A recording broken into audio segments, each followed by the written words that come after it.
ఈ క్వశ్చన్ని జస్ట్ 2 సెకండ్స్లో ఎలా సాల్వ్ చేయొచ్చో చెప్తాను. రీల్ని సేవ్ చేసి పెట్టుకోండి, హెల్ప్ అవుతుంది. ఇక్కడ అడిగిన క్వశ్చన్ ఆర్ఆర్బీ ఎన్టీపీసీలో 2024లో అడగడం జరిగింది. ఇక్కడ ఏమడిగారు, 0.4 into 0.04 into 0.004 find the product. ఈ మూడు వాల్యూస్ని మల్టిప్లికేషన్ చేసి ప్రోడక్ట్ని అడిగారు. దీనికి మనము మల్టిప్లికేషన్ ఏమీ చేయాల్సిన అవసరం లేదు, డైరెక్ట్గా ఐస్తో చూసేసి పెట్టేసేయచ్చు. ఏంటంటే ఈ వాల్యూస్ ఏమైతే ఉన్నాయో ఈ వాల్యూస్ని జీరోస్ కాకుండా ఉన్న వాల్యూస్ని మల్టిప్లై చేసుకోండి. 4 4s 16, 16 4s 64, 64 కదా.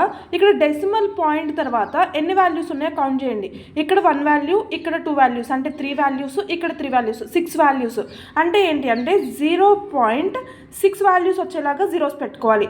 1 2 3 4 అంటే ఏంటి 1 2 3 4 5 6 డెసిమల్ పాయింట్ తర్వాత 6 వాల్యూస్ వచ్చేలాగా పెట్టుకుంటే అదే మన ఆన్సర్ అవుతుంది. అంటే మన ఆన్సర్ సి.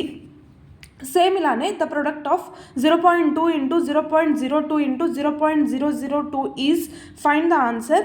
కామెంట్ సెషన్లో మీరు ఆన్సర్ని ఫైండ్ అవుట్ చేసి ఆన్సర్ని సెండ్ చేయండి. మీకు regular updates, more exam informations ఇవన్నీ కావాలి అనుకుంటే కనుక మన వాట్సాప్ ఛానల్ ఉంది, బయోలో లింక్ ఉంది, వెళ్ళి క్లిక్ చేసి జాయిన్ అవ్వండి.